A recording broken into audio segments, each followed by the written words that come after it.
Сәлем, Башқұртстан, Татарстан, вечерние покатушки бізде, короче. Нәрсекей. Сықылып отырдым да енді.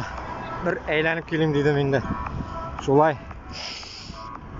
Хабарлар көп енді мында. Сөйлеп бітіріп болмас.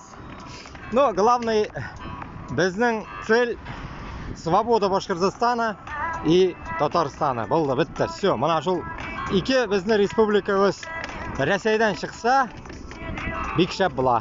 Ну, қолғанлар да шықса да енді. Бізге барыбір. Главный, ұрыстан құтылырға, независимость жасарға. Мына жолай.